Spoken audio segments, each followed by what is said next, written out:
Welcome to the Awesemo NASCAR Strategy Show, as we are here to get you ready for tomorrow's Quaker State 400. Of course, we are sponsored by Monkey Knife Fight. We'll tell you a little bit about Monkey Knife Fight later on in the show, and we'll tell you about two Monkey Knife Fight picks that stick out to us. Of course, as always, if you have any questions about tomorrow's race, be sure to line those up right now in YouTube or in our premium NASCAR channel on Slack. Of course, as always, here on the Strategy Show, I am joined by Phill. Phill, as always, man, great to be here on a Saturday afternoon, talk a little NASCAR with you.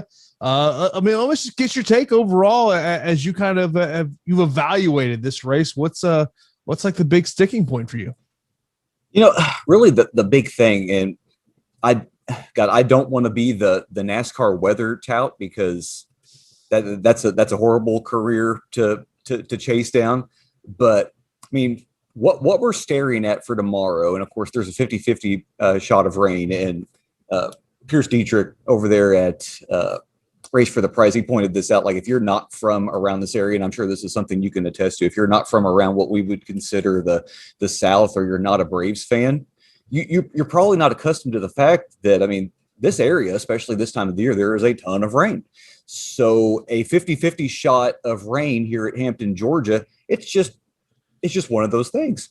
We're not accustomed to this here at Atlanta, because generally Atlanta races for the last 10 years have always been about the second, third, or fourth race on the calendar. And yeah, we had that, but this is the first time in a decade that Atlanta has a second race. I couldn't even begin to tell you what they did in 2011, shifting that second race, but the fans enjoyed the racing so much. The drivers enjoyed the racing so much here, because Atlanta had a second race that they put it on the calendar this year. So we've got to gauge expectations about what we've seen at Atlanta in late February, early March, versus what Atlanta, a just worn down track with absolutely no grip, tire management, one of the top keys to winning here, what this track is going to be like here in mid-July, with temperatures, on the low end, probably in the mid 80s, kind of like what they are today, but they could move up into the 90s tomorrow, depending on the precipitation and the cloud cover. It's a very interesting race from a game theory perspective, trying to gauge just what this track is going to be like and how drivers will shift with what should be a subsequent loss in grip compared to this year's earlier Atlanta race.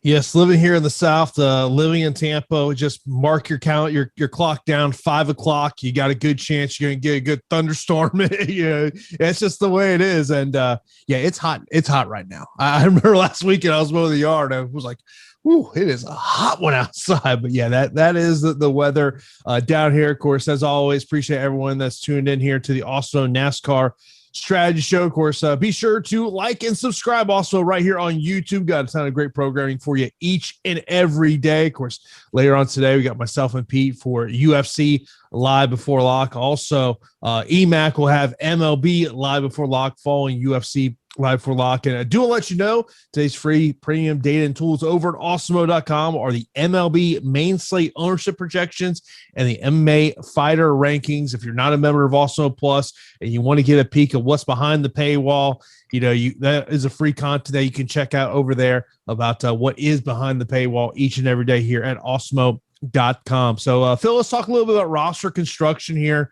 Obviously, Atlanta, you're very familiar with this track in terms of let's start off with the Dominator build aspect of this. What type of build should we be doing here when it comes to Dominators? Right. A typical Atlanta race is 500 miles. So we're looking at roughly 327 laps, but this is the Quaker State 400 as opposed to the Quaker State 500. So now we've got a reduction down to 264 laps at the high end, 2 Dominators. But God, quite frankly, the way the races have been playing out, I mean, if you just want to go a single Dominator, whether we're talking cash or tournaments, regardless of site, I honestly can't blame you. And especially when we look back at what Larson did in this previous race earlier this spring, mean, I've really got no reason to think that a driver isn't going to reproduce that, especially Larson himself. So I think for the majority of my lineups, and especially with all of this place differential that we're going to talk about, thanks to the way that drivers finished in last week's race at Road America, there's a lot of hay to be made in single dominator builds. But if you are looking to get away from that, you can make a lot of really good dual dominator builds this week.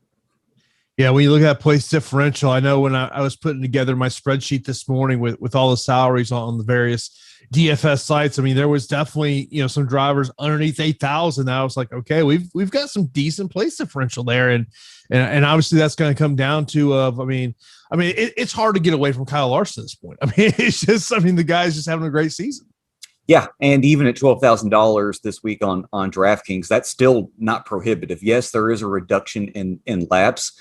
But good God, if we just go back to this race earlier this spring, he scored 160 DraftKings points and 103.4 FanDuel points after 269 laps led and 104 fastest laps. I mean, $12,000 is a lot, but Larson can do so much with this car that, crap, even if he was $13,000, we'd still be like, yeah, play him. No reason not to. Of course, let's get into those top tier salaries. So these will be the drivers that are 10K and above over on DraftKings. So Kyle Larson, we mentioned about 12,000 over on DraftKings, 14,500 on FanDuel.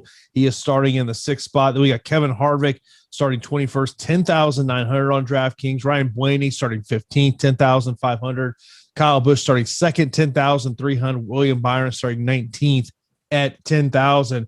Skylar asking about thoughts on fading Busch today. So we'll get to that later on the show, talking about the Xfinity race towards the end of the show. But Skylar, we will get to your question here. Let me just start with Kevin Harvick, because I saw a tweet you had about him earlier this week. 10,900. Yeah. Harvick is getting all of the recency bias at Atlanta in this salary. Because, if you're just looking at what he's done in this package, the 550 horsepower, low horsepower, high downforce package this year, it's all right. You've got out of 7 races, 3 top 5s, no finish outside of the top 20, but only 6.7 fastest laps, and the both of those came in this earlier Atlanta race when he had to pit off sequence compared to everybody else. So he had newer tires. He was knocking down fastest laps because everybody had older tires. But the glaring zero in this equation is 0 laps led. He's not a guy that we've been able to count on as a dominator whatsoever.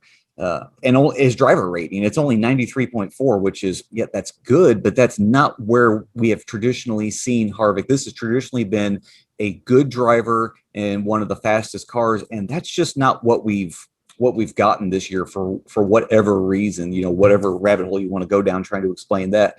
So at nearly $11,000 here on DraftKings, and that price is it's a little better on FanDuel. I can understand that, 11,700, but specifically talking here on DraftKings at $11,000, you need a 5th place or better finish with some of those fastest laps mixed in there. And how he's done this year, he's probably a bet for a top 10, but moving into the top 5, I really don't know about that. The previous race this season, yes, he was off sequence, and it took all day for him to get back to where he basically started the race. But he finished 10th in that Atlanta race. You look at the other intermediate track that's got some high tire wear aspects to it. Las Vegas, he finished 20th. In fact, I think all of the Stewart-Haas cars just did not Las Vegas. I'm talking about Homestead. Homestead, he finished 5th. Las Vegas was the track that all of the Stewart-Haas guys just basically did bad. So if you're going to play Harvick, and I don't have him listed as a cash play this week because of that salary and because of the performance that we've seen this week, but if you're going to play him as a tournament option, probably pairing him with whatever dominator that you that you prefer, you need a top 5 finish out of him. And I honestly don't think that we're going to get that out of Harvick tomorrow. You know, when you look at the place differential in this tier, William Byron, Ryan Blaney. So Blaney starting 15th, William Byron starting 19th. So if we're just comparing it to Kevin Harvick's salary, you know, Blaney $400 cheaper, $900 cheaper if you want to go to William Byron, as opposed to Kevin Harvick. When, as you think about place differential and kind of ranking those 3 drivers, where do Blaney and Byron fit in that equation? Ranking them, I'm going to go Byron, Blaney, Harvick. Byron's been fantastic in this package this year. Out of the 7 races, he only has 1 finish that was not in the top 10. And if I'm going to guess, it ended up being that second Pocono race where he was 3 laps away from actually winning the event before he ran out of gas. So in this package, doesn't matter the track specifics of these intermediate tracks, and then you move on to what happened at Pocono. He's been fantastic. He's basically been a top 5, a top 10 waiting to happen. And you're getting him at $500 less than Blaney, $900 less than Harvick. You know that the performance is there with Byron over these 2 guys. Now, the question of Blaney versus Harvick is definitely a bit of a closer one. Blaney, as people will remember, won this race back in the spring. You go back to last summer, he finished 4th, but you go back to the previous 2 races, which were ran in the late winter, early spring, 22nd in 2019, 12th in 2018. Once again, this is playing in the weeds, so to speak, but I really do think that if this race is going to end up being a overcast race where the track has a bit more grip, then that's necessarily going to play into Blaney's hands. But if this race ends up becoming a sunnier venue, then I do think that hurts Blaney. And that race that we had earlier this year at Atlanta, it was an overcast race. It did not, the Weather Underground, I remember, was pegging this race to be hotter than it should have normally been for a March day in Atlanta, but the sun never came out. The sun never broke through. So the clouds stayed around. The track on the grip, even though this is a high tire wear venue, the track retained its grippiness, and that ended up playing into Blaney's hands as he finally pulled in Larson. So the viability of these 3, when we're ranking them, definitely like Byron, play him cash, play him in tournaments. I've got Blaney listed as a cash play, but because of that starting position and that salary, he's a quasi cash tournament play. And then Harvick, because of what we've seen this year, I think he is solely for tournaments as the 3rd option. Now, the other driver in this tier that we have not mentioned would be Kyle Busch, who is starting 2nd, 10,300 over on DraftKings, 13,000 over on FanDuel. Obviously, starting 2nd, potentially, could he get out the lead here, get those laps led early on? I mean, what's your thoughts about Kyle Busch? Obviously, if you're playing Kyle Busch, it's all about being a dominator. Yeah.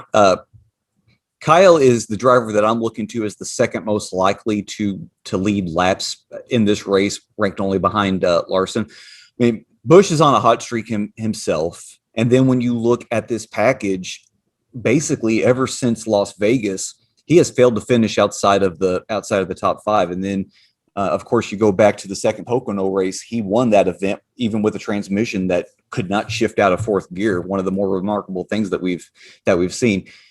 He's been really good this year. But then when you compare the 750 horsepower package versus the lower horsepower package, he's been absolutely fantastic in this package. He already has a win at an intermediate track back at Kansas. But the thing that you got to remember is that win, he didn't take the lead until, I believe, 20 laps or remaining. That was another race that Kyle Larson was well on his way to winning before calamity struck late in that race. So because of that starting position, starting 2nd, I do think that he's very likely to be a lap leader, especially when you look at just how well he's done in this package this year. So I don't know if it's going to be a popular pairing as far as going for 2 dominators, because my feeling is that if people are going to play Larson, they're not playing a 2nd dominator. They are going with Larson, and then they're chasing place differential with these guys that we've talked about. But a pairing that I do like in tournaments is going to be pairing Larson and Busch together. And in that scenario, you are probably claiming all of the laps led points, or the vast majority of them.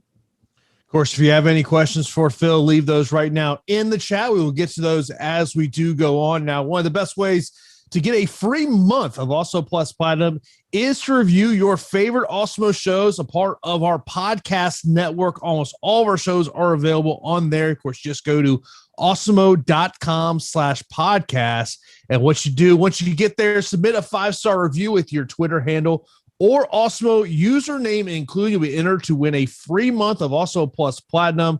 One winner is awarded every Friday. Reviews are eligible for up to 1 year. It's simple and an easy step for most likely your best chance of winning a free month of Awesemo Plus, which is valued at about $90. So head over there and do that so you're eligible to win a Awesemo Plus package there. Great. I always listen to our shows as part of the Awesemo Podcast Network when I'm driving to the office. So be sure to review your favorite Awesemo podcast over there. Let's move over to tier number 2. This will be drivers in the 9K and 8K range. So we got Chase Elliott on the pole, 9,800 on DK. Denny Hamlin starting third, 9,600. Alex Bowman 17th, 9,400. Brad Keselowski 14th at 9,200. Martin Truex Jr. starting 5th, he's 9,000. Joey Logano starting 10th, he's 8,800. Chris Buescher starting 18th, 8,600. Kurt Busch starting 8th, 8,400. Christopher Bell starting 4th, 8,200. And Eric Almirola starting 20th at 8,000. Let's start off with the pole sitter here. Chase Elliott, 9,800 on DraftKings, 13,000 on FanDuel. Obviously, starting on the pole, points differential is not going to be a thing you're shooting for here. It's got to be about collecting those dominator points. Yeah, and to be frank, if we weren't having a competition caution at lap 25, I would be pretty happy with Chase. It really does seem that when these races have competition cautions, unless your name is Brad Keselowski, and that's been the wildest thing, is that over this time since COVID in 2020, God, the only guy that seems to be able to keep a lead as the pole sitter, besides Kyle Larson, what he did at Charlotte, is Brad Keselowski. He's got a good pit crew that when they do come in on these competition cautions, they retain him the lead. And that's my worry for Chase, is that this is going to be another race. The previous 3 races here at Atlanta, the pole sitter has led from the green flag to that competition caution, and then every time they lose the lead on that competition caution and they never get it back. Yes, they're finishing in the top 10, so I mean, it's not like they're absolutely killing you, but what you're hoped for as the pole sitter, it's definitely not meeting expectations. When you play a pole sitter as a potential dominator, you're doing that with the hope that they're going to lead the first or the second most laps. And if all Chase is going to do, and he was in the same spot last year in the June 2020 race, if all he's going to do is lead from the green flag, and it's a little bit of a tougher task with Kyle Busch starting next to him, from the green flag up into the competition caution, yes, his price is depressed at 9,800, but even with a top 5 finish, he's still not going to be valuable to you in your lineup. So that's my worry. If he had a little bit better of a pit crew, then that would be alleviated. But there's been so many times, and I can go back especially to that Charlotte race, where Elliott was ahead of Larson. They both come down pit road, and Larson's team was just that much quicker that it got Larson ahead of him, and Larson was able to sail off with the lead. So that is my fear. I do like Elliott for a potential top 5, top 6 finish today on the high end. But God, as a potential dominator for DraftKings or FanDuel, I'm out. Are you out on the other drivers in this tier that are in the top 10, which would be Hamlin, Truex Jr., and Busch and Bell? Yeah, God, yeah. Hamlin's kind of in that same boat where it's really weird where he hasn't favored quite per se one package over the other. Maybe he's been a hair better in the 750 horsepower package initially to start the season, but when you compare his numbers in that low horsepower versus the high horsepower package now, they're basically the same driver. Hamlin's a guy that, yeah, he might sneak away with some dominator points, but I don't know of anything that I've seen recently from him that's going to lead me to believe that he's really going to be a threat to lead this race. Truex is the outlier. Not only, and this is DraftKings specifically, not only are we getting him at a fantastic price, $9K for Truex is a really good deal. But here's the thing. You go back to that June race last year, Truex was the main dominator for the first 2 segments of that race when the sun was out. I mean, he did really good when this track was hot and slick. You want to go back to Darlington when he led the majority of that race. That's another high tire wear venue. The temperature ended up being a whole lot hotter than they had initially projected, so thus the temperature of the track was up. You took a high tire wear venue, made it even slicker, and Truex ran away with that race. So that's something that you can similarly project for tomorrow. Truex has won here before, not within the last 3 years, but he's traditionally run pretty well. So if he's able to do like he did last year in that June 2020 race, then Truex could easily be a sneaky dominator candidate, and especially at that $9,000 salary.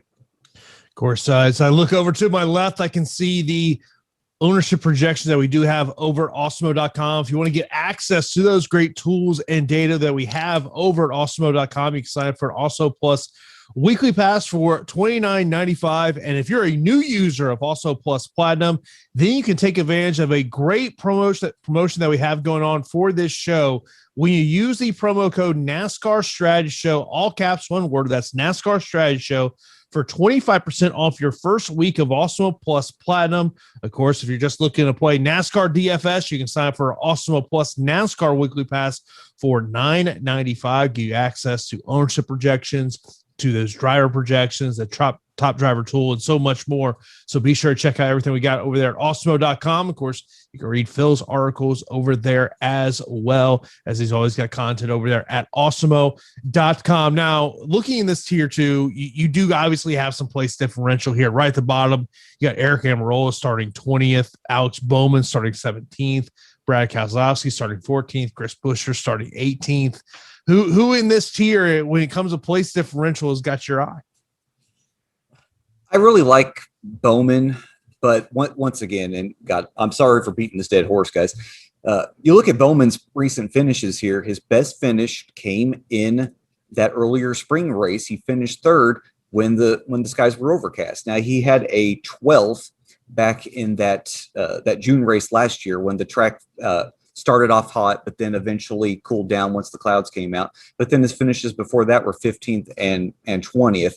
I'm gonna take the route that Bowman isn't so quite dependent on the weather as practically any other driver would be. So starting 17th with that place differential at 9,400, I think that he's probably a bang up play, whether in cash or tournaments. Hopefully, all this weather spinning doesn't manifest itself tomorrow, and he ends up finishing 15th or so. Brad Keselowski is interesting as a tournament play.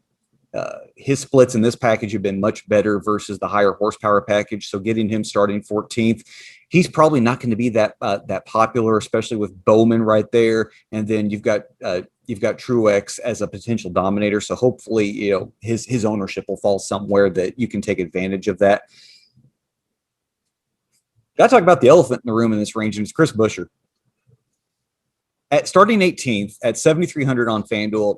Yeah, I can get behind that. He's a little bit priced up compared to where he's normally been on FanDuel, but they're taking into account just how well he's done. But that's in this package per se.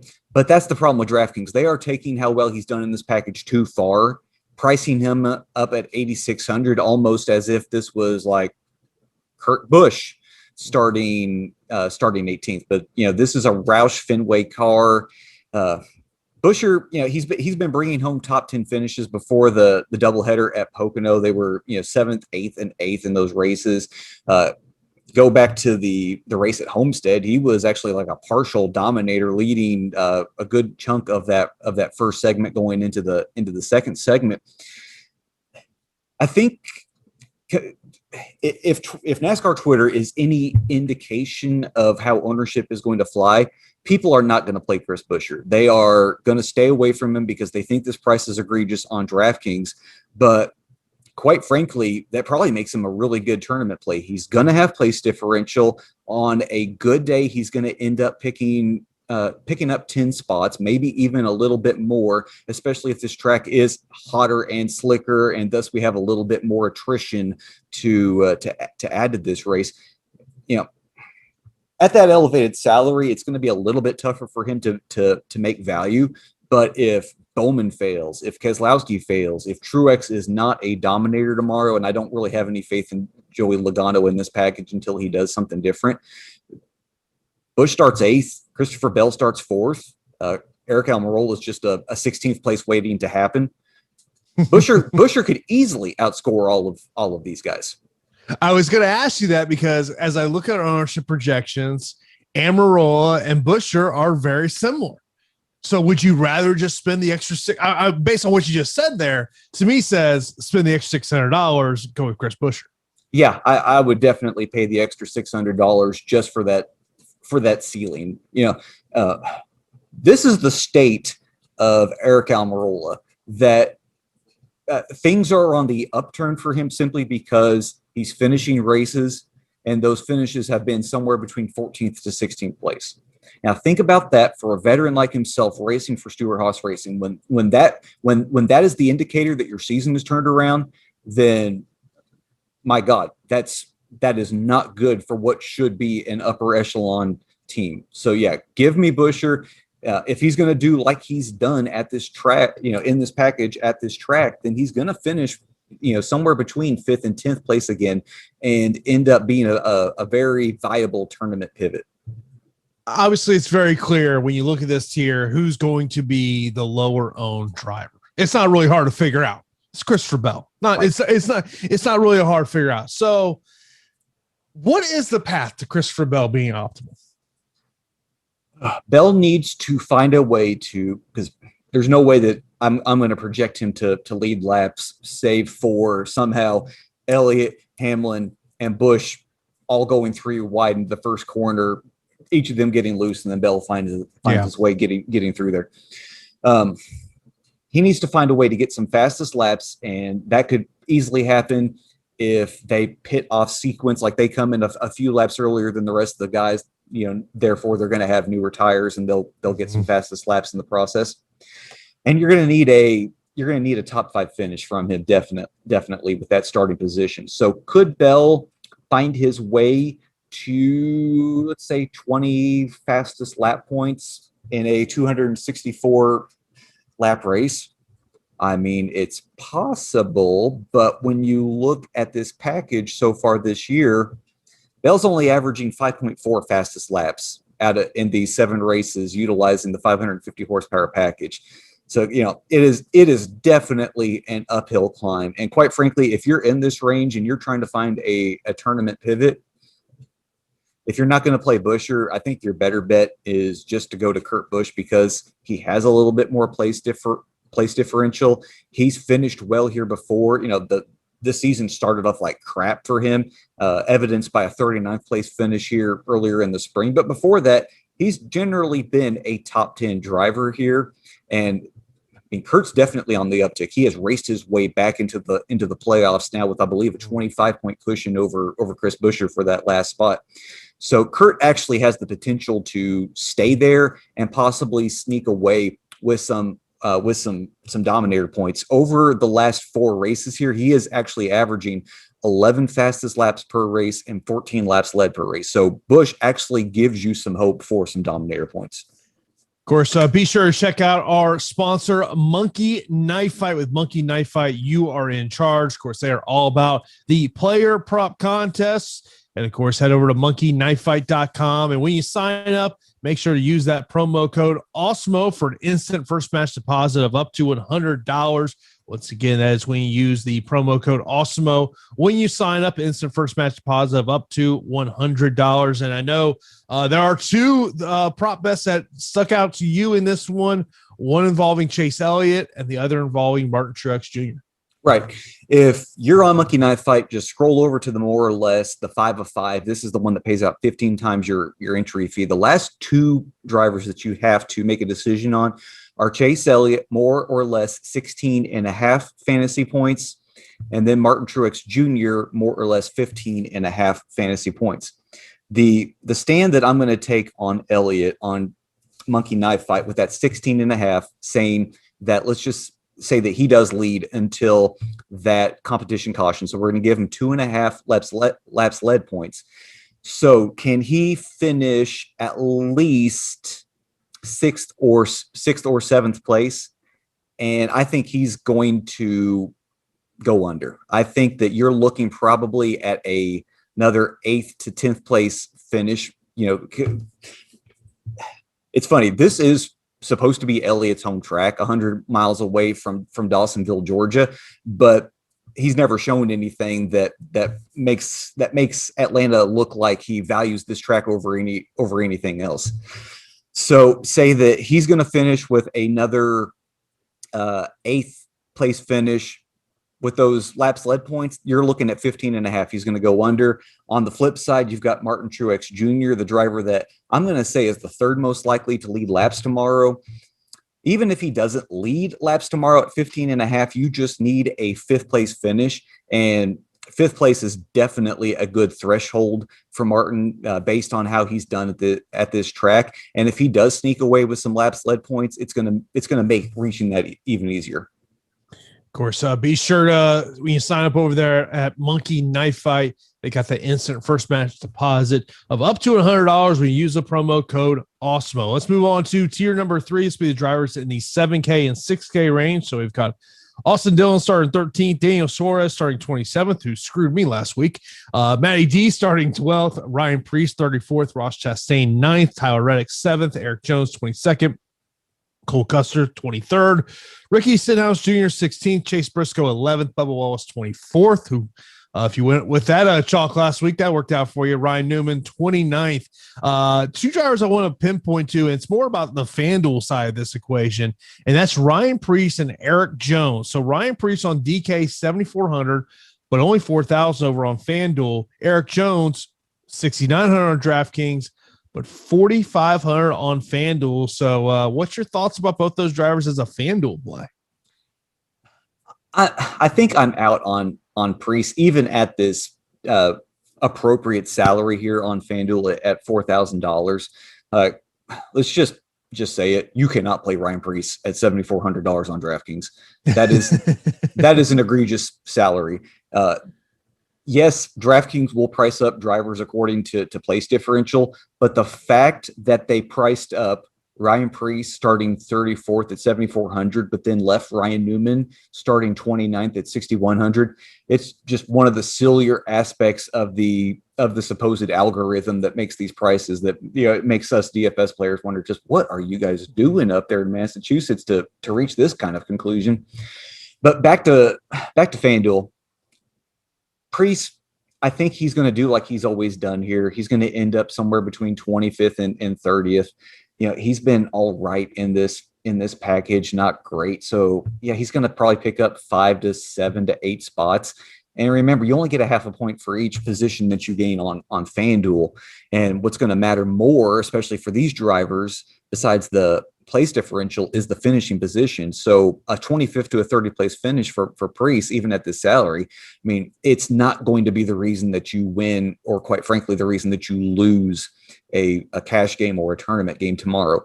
Eric Jones in tournaments at 4,500 is a bit more intriguing, just simply because he starts a little bit further forward, and he's had some spike weeks in this package. He's got the 10th place back at Las Vegas. He's got a 16th at Charlotte. Other finishes, they've been 24th or worse. I'm not going to worry about what happened at Pocono, especially in that second Pocono race. And this goes back to Preece. If you're looking to that second Pocono race with that top 10 finish as a reason to play Ryan Preece, just add back everybody that wasn't running out of gas, and Preece was peaking out probably somewhere between 15th to 16th that day. But as far as Jones, at 4,500, possibly sneaking his way to a 16th or a 17th place finish, I can get behind that on FanDuel. Do you want to get behind chalky Ryan Newman on DraftKings? Oh, baby. I mean, it's lit. This is one of those situations where, and this is a lot like the second Pocono race where he was starting DFL. It's so hard for him to fail. It's so incredibly hard for this to not be a profitable play. You look at his history, back to back top 14 finishes here at Atlanta. This is a track that he has traditionally run well in. I believe he's got two wins here. Now you got to go back to the Obama, not even the Obama presidency. You got to go back to George W. to find those victories. But even in his latter years in worse equipment, he's still been able to find top 15 finishes. In this package, he's been so-so. He's been definitely much better in this package than he has in the higher horsepower package. You look at venues with high tire wear, Darlington, Dover, Nashville. He's been finding his way to plus finishes, top 10 finishes, if you will. So starting 29th at this salary, 5,800 on FanDuel, 6,100 on DraftKings. I mean, if you wanted to make Newman your highest owned driver, like it's probably what's going to happen to me on both DraftKings and FanDuel tomorrow. Yes, it's going to be chalky, but it's really tough for him to fail outside of something mechanical happening to him. You know, when you look at what we're seeing from ownership perspective, obviously Chase Briscoe is going to be someone that people are not going to want to go to just based on his starting position. But when you look at the rest of this tier, who are the drivers that really stick out to you that you believe are the drivers we need to be looking at in terms of tournaments? In tournaments, it's Ricky Stenhouse Jr., Cole Custer, Eric Jones. They've got more place differential, and then everybody from Bubba to Newman, and then going on down, they've all got more place differential than Ricky. But Ricky has top 15, if not top 10 potential at this track. This is a track that even in worse equipment, in fact, somehow his finishes for JTG Doherty have been better than what they were at Roush the last few years that he spent there. He's had back-to-back top 13 finishes there. In this package outside of Kansas, he's been rolling along with top 13 finishes at intermediate tracks. So yes, I mean that's only going to get you maybe 3 to 4 place differential spots, but at this salary, that's really that's really all that you need either on FanDuel or DraftKings for him to be a profitable play. Really, the way to think about this is for the past several weeks, this has been the Daniel Suarez play at these intermediate tracks. Suarez will start in the teens. There's no hope for him. He's gonna fall back, or he's gonna hold his position, but he's not really going to score you anything positive. And before you know it, Suarez is in the optimal lineup. In fact, I was looking at my notes from the 550 horsepower package this year. Suarez had been able to sneak his way into 3 of the 7 optimal lineups just simply by starting in the teens and then maybe working his way forward and scoring enough at that price point to be optimal. And I really think that's what you're going to get out of Ricky Stenhouse Jr. tomorrow. Yeah, just kind of look at the ownership projections. The other driver that I want to mention is another guy. He's coming off a great performance last week, and we were talking before the show. That's not typically what you see out of Bubba at road courses, but Bubba is getting some ownership. Yeah, Bubba's giving you down here in this range really what you're seeking after, and it's pure place differential. He starts 24th, back-to-back top 21 finishes. In fact, in the race earlier this spring, he had a 16th place finish. So that's kind of the intriguing thing for Bubba is this is the first track that the 23XI team is returning to with previous notes for Bubba for this team. So perhaps they can improve on this finish and possibly come away with something within the top 15. In fact, if I'm looking here at Bubba in his last 3 finishes for 23XI in this package, you've got 14th at Charlotte, 14th in the first Pocono race, and then 5th in the second Pocono race. Now, yes, that was aided by drivers having to pit for for gas. But even if that doesn't happen, you are once again looking at another top 15 finish. So Bubba is definitely ascending. He is a great source of place differential at a cheaper value this week. Really do like Bubba. Of course, when you have those great winning lineups, we love to see those screenshots after the fact so you can get into the Awesemo Hall of Fame. All you got to do is be rocking that Awesemo avatar on your DFS profile. You can go to awesemo.com/avatar to download that avatar and place in the top 3 of a contest with over 5,000 entries, and tweet your win. So at Awesemo HOF, you win a free month of Awesemo Plus Platinum. Only 1 free month can be awarded to a user per calendar year. And a couple of ones that we got in here. Got some NBA, some MLB. Over at NBA, I hustle forward over on FanDuel, coming down first in a NBA showdown. Also, SMAG coming in FanDuel as well, tying for first place there in an NBA showdown. Rhett over in another NBA showdown over on DraftKings. He takes down first. Ryan and James coming in MLB contest. Ryan over on DraftKings, James over on FanDuel. So congratulations to them. I always love to see those screenshots.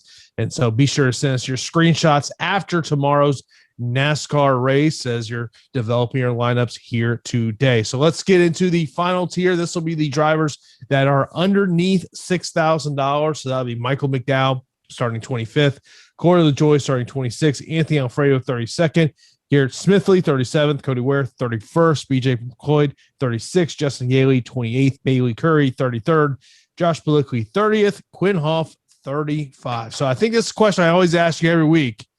How low can we go here? Conceivably, you're not going any lower than Corey LaJoie this week, hopefully. Dominator-wise, even with Larson at $12,000, there shouldn't be a need in your lineups to dip down this far. Even in a higher a race with more laps, the way to put it.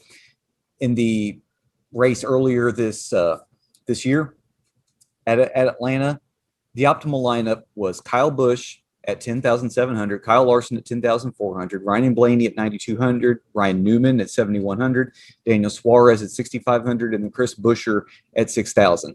No further than that. And that lineup topped out at 49,900. On the flip side, the FanDuel optimal lineup topped out at 47,700 and had nobody starting any further back than the 19th. So with fewer laps, I just don't force yourself down here. Yeah, you always find a lineup with a couple of guys at the top that might have one of these punt plays, especially with Quinn Half starting 35th at the bare minimum. But I think the best thing that you can do for yourself, especially with Fantasy Cruncher, is just go ahead and knock these guys out. Just unclick them. If it's below Corey LaJoie, and you might make yourself a case for Anthony Alfredo starting 32nd, but God, any of these guys like Smithley, McLeod, Haley, Curry, they're not going to pick up place differential. They need just severe attrition at a track like this in order to bring home a top 20 finish. And I don't think you're going to see it.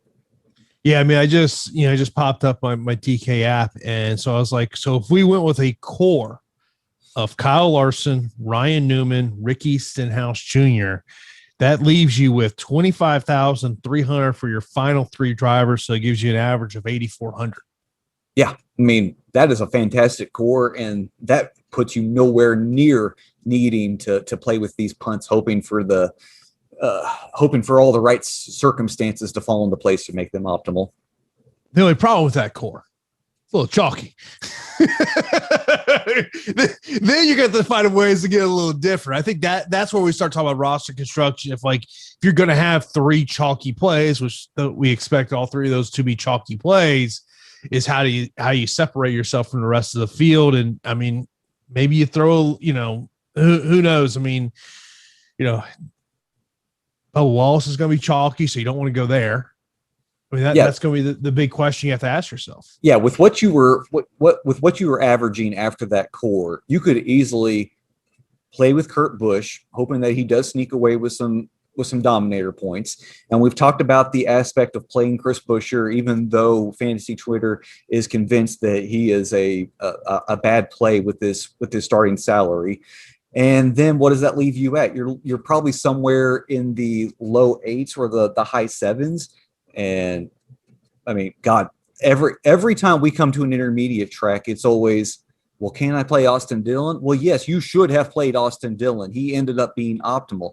Really like Austin Dillon. We didn't touch on him, but if you're in the high 7Ks and you want to get away from the Suarez chalk and you don't feel like playing DiBenedetto, and of course you're not going to play Ryan Preece.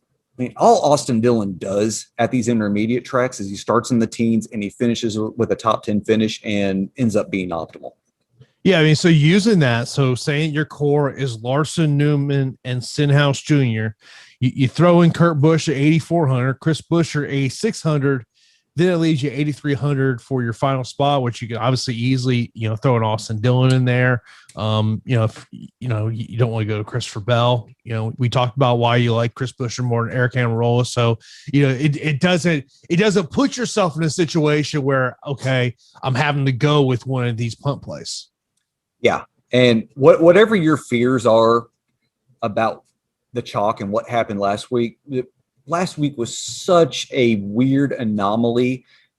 I mean, if I was going to draw up a scenario where the chalk absolutely destroyed and especially killed cash, but then it just took over tournaments, doing so at a road course that the Cup scene has not raced at since the Dwight Eisenhower presidency would not have been the scenario that I drew up. But you know what? It just so happened, and that's the way that it fell. Of course, if you do have any questions, be sure to line those up right now in the chat, whether it's on our premium Slack channel, the NASCAR channel, or right here on YouTube. We'll get to those here in a moment. But do want to let you know, football season is quickly approaching. That means fantasy football season is right around the corner. And if you trust us with DFS, then there's no reason not to trust us with your season-long and best ball fantasy football teams. The same data and analysis that goes into our DFS content and tools is going into fantasy football. We have plenty in front of the paywall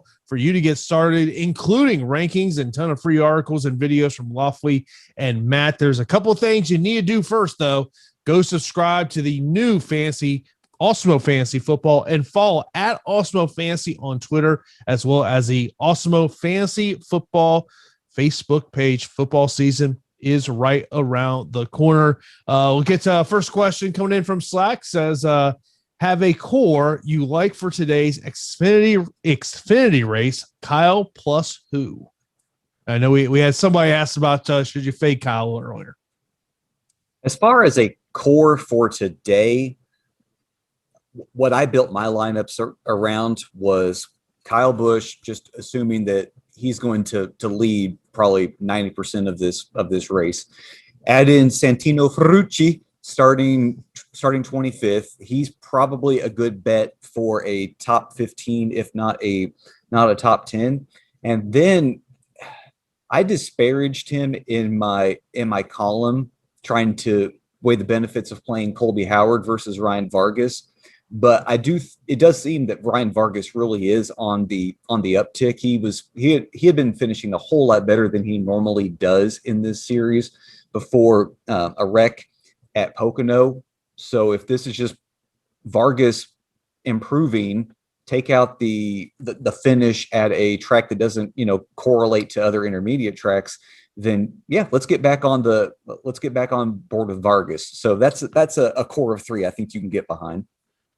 Jay in the chat earlier asked about will William Byron bounce back this week. Talked about him a little bit earlier, starting 19th, 10,000 on DraftKings, 11,500 over on FanDuel.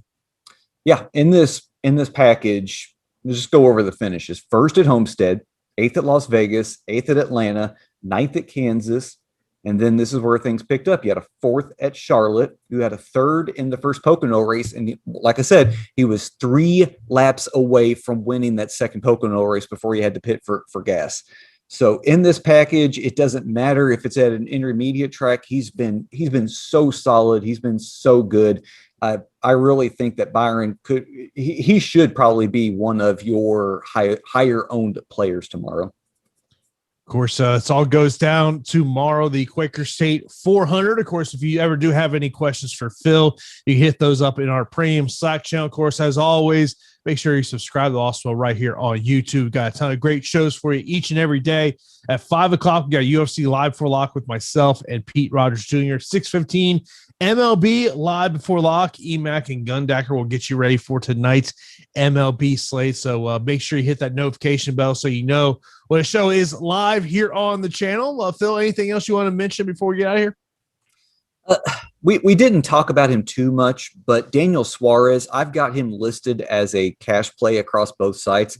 At that $6,500 salary on FanDuel, he's a bit more appetizing, but at $7,700, I just really don't know if you're going to get to him. If you end up with him in your cash game lineup, it's going to be fantastic because I think he's probably a good safe bet for a top 15 finish, picking up double-digit place differential.